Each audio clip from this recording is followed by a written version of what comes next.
Hi, this is Alex from Groovy Entertainment, and today's episode is the Popples, the Magic Shoe from 1986.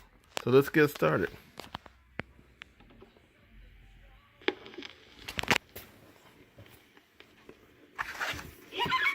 Hello, everyone. I am one of your Popple pals. Party Popples my name, and parties are my game. What I fancy first and foremost is fantastic fun. And you're going to find just that in this Popple read-along book. Whenever you hear this special sound,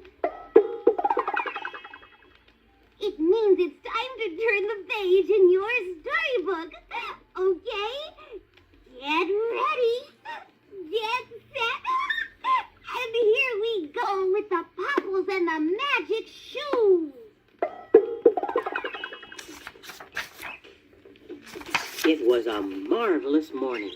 A perfect opportunity for the Popples to plan a delightful day.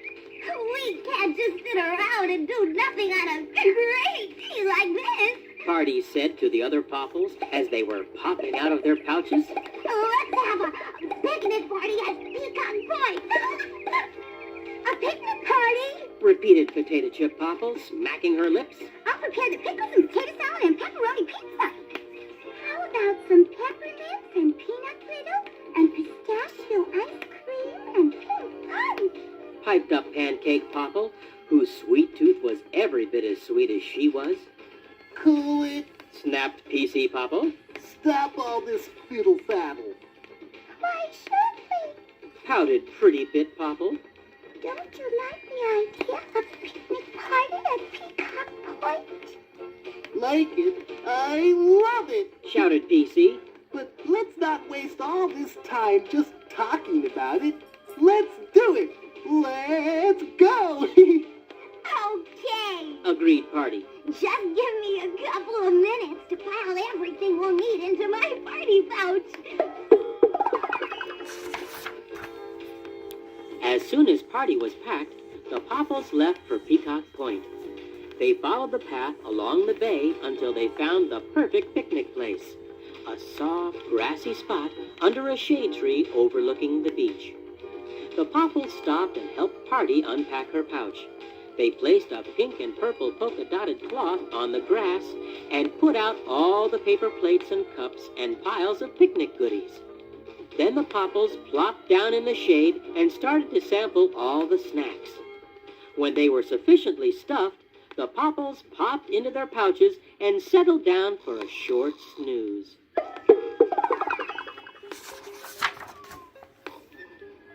Yes, all the Popples settled down for a short snooze, except Puzzle. He decided to take a stroll down to the shore instead.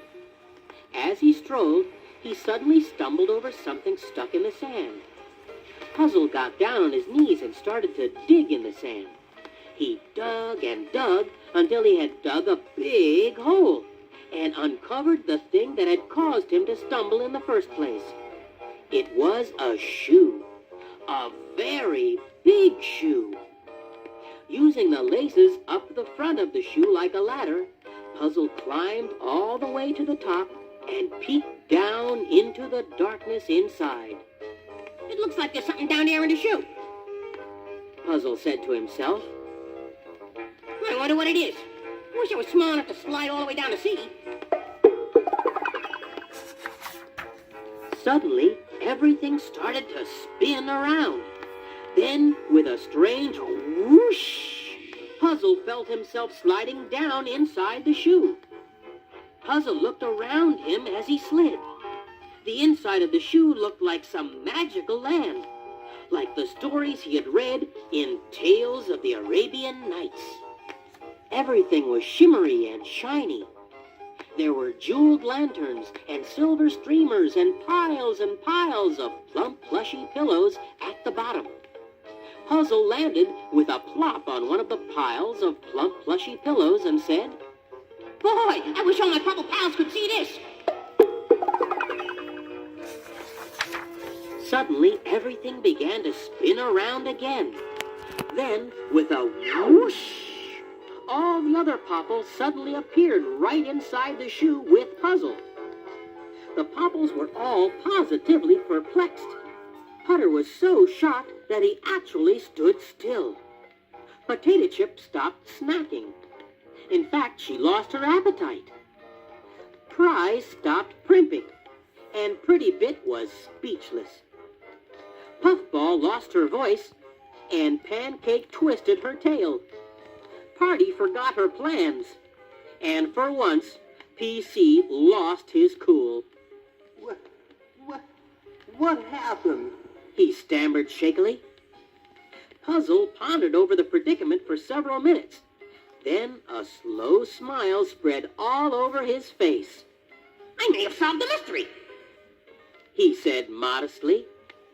This didn't surprise his popple pals at all. They knew that the book's puzzle was always popping out of his pouch prepared him to be a marvelous mystery solver. Tell us! Tell us! They cried.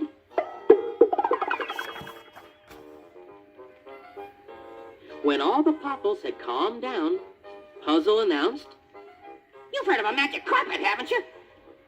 The popples nodded, and PC said, You mean the kind that takes you flying through the sky to all sorts of magical places? Puzzle pointed to the shoe they were in and explained, Yes, this is a magic shoe, and it will take you any place you wish. The popples were so surprised by what Puzzle said that they plopped down on the piles of plump, plushy pillows. You're kidding! Cried Prize. I don't believe it. Cried Puffball. You're making it up! Cried Party. I am not making it up, Protested Puzzle. and I'll prove it to you. Puzzle pointed at Prize Popple and said, Pick a place, any place in the whole world. Prize knew at once where she wanted to go. There was only one place in the whole wide world that would really please that little princess of primping.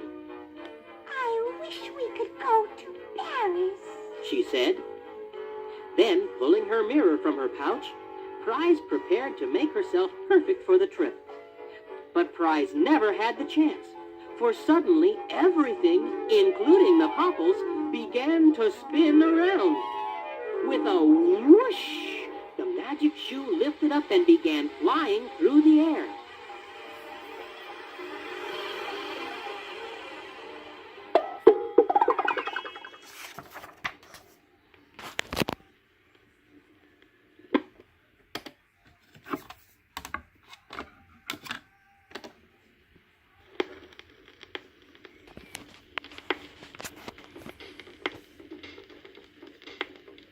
When the spinning stopped, the popples pushed the plump, plushy pillows into high piles. Then they carefully climbed up the pillows and peeked over the top of the shoe.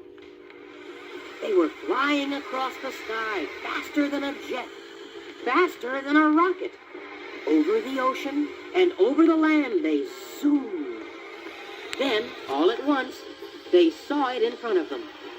The Eiffel Tower. Paris, France. The shoe seemed to be slowing down, but before it had a chance to land, Putter Popple mumbled, Paris? Phooey! Who wants to go to Paris? I don't want to sit around and wait for Miss Pretty Post-Prize Popple to be pleased. That's not my idea of fun. I'd rather be somewhere exciting. Oh, I wish we were in the middle of a jungle. Suddenly, everything began to spin around again.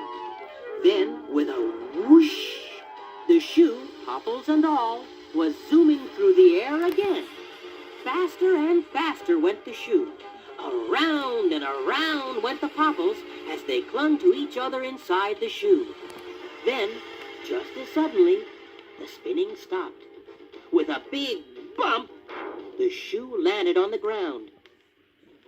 Strange sounds from outside the shoe reached the frightened popples.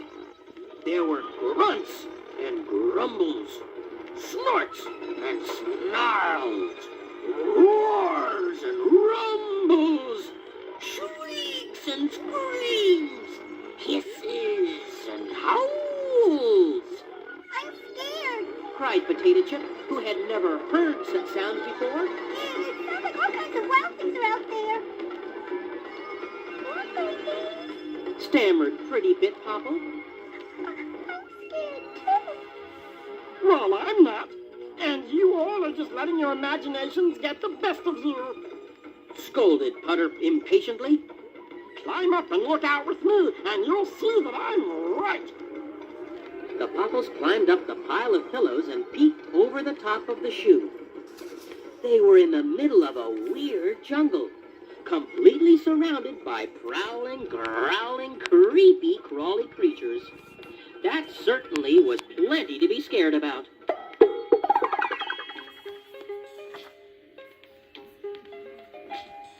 The Popples were so perturbed by what they saw that they flopped down on their pillows and popped right into their pouches. One by one, as they started to calm down, they popped back out again. What are we going to do? Cried Potato Chip, Pretty Bit, and Putter, the smallest Popples. Yes! What are we going to do? Repeated the others. We've got to get away from this place. Exclaimed PC, taking charge. We've got to get out of here. Where should we go from here? Asked the other Popples. You'll have to decide. PC answered. Puzzle nodded and said, You'll all have to agree on a place, but don't any of you make a wish until we've all made a decision. Several of the Popples started to chatter at once. I want to go back to Paris. Pouted Prize. I didn't even get a chance to look around. I'm starving. Complained Potato Chip. I want to go where I can get some crunchy munchies. You're selfish. You're only thinking about yourself. Putter scolded Potato Chip. But let me tell you a thing or two. I'm sick and tired of doing nothing and being cooped up inside this shoe. I want to go where I can work off some energy. Who are you to call anyone else selfish? Shouted Potato Chip, who was usually a happy Popple and had never raised her voice in anger before. Puffball Popple was so upset that she didn't even notice that her soft white fur was getting all ruffled. Look at us. She cried. We're squabbling and shouting among ourselves. We never did that before. Pancake agreed. We've gotten so carried away with all this magic that we've forgotten all about the important things in our lives, like making people happy and sharing love and laughter. You're right. Snapped Party angrily. I've had it with all that magic, too. I wish Puzzle had never found that old shoe. Oh, no. Cried Pancake. You made a wish. What's going to happen? All the Popples held their breath, expecting something awful to happen. But nothing did. Nothing began to spin around. There was no sudden whoosh. The magic shoe didn't move at all. Now we really are in trouble. Said PC. Don't panic. Said Puzzle, who quickly spotted the problem. Don't blame the magic shoe. The blame is ours. We've forgotten about the special magic in love and laughter. The magic that makes people happy. We've forgotten that magic really works when it makes people happy. Maybe that's what the shoe is trying to teach us. Puzzle's little lecture gave the Popples quite a bit to think about. After several minutes of silence, PC announced, Somehow, I wish we could begin this day all over again. Suddenly, everything began to spin around. Then, with a whoosh, the magic shoe whisked the Popples right back to Peacock Point. As they climbed out of the shoe, all the Popples were happy to be back where they belonged. And each and every one of them agreed that they had learned a very important lesson about love and laughter, thanks to the magic shoe.